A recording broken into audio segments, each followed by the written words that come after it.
Big news we're tracking for you this morning, of course, is what's happening with Tata Trusts. After days of being in the headlines because of a rift, the board of Tata Trusts is set to meet today. The powerful philanthropic body with around 66% stake in Tata Sons, the controlling company of Tata Group, have seen serious divisions in the past week. The rift even attracted the attention of the Modi government, with 4 top Tata leaders meeting the Home and Finance Minister on Tuesday evening.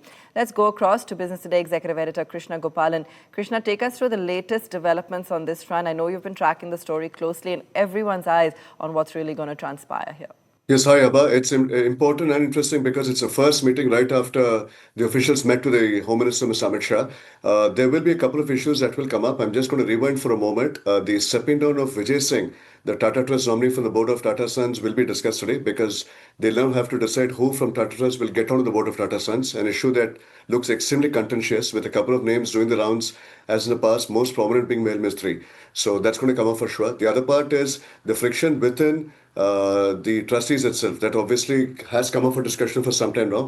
What really transpired at the meeting with the minister is something that's unknown, but I'm also given to understand that the directive is pretty clear to at least set the house in order because we really can't afford any level of instability as far as the conglomerate is concerned. So I see these two things. Perhaps a smaller item on the entire agenda could be the potential listing of Tata Sons because it's past the 30th September deadline.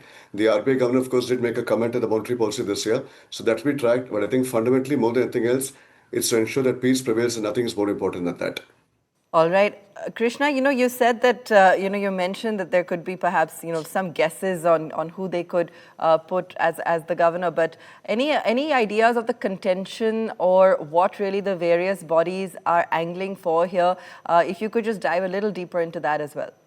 No, I think it really comes at a point where they just want a sense of sanity and tranquility as far as it's concerned, because there's a certain fear that Tata's being a global group, it does have a bearing at the international level. So the last thing the government wants right now is bad news going out. It's been publicized and played out in the media, something the government can scarcely afford. Most importantly, but it comes at a time when the Tatas have committed over $100 billion of investments.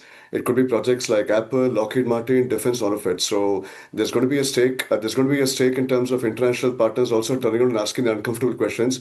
I think the government would like to allay all these fears and put everything to rest and just ensure that's business as usual and nothing else.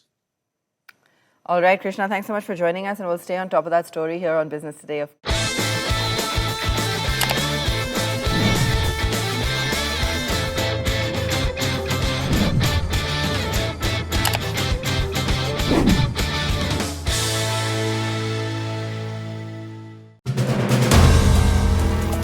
If you like the video, do like, comment, share and subscribe.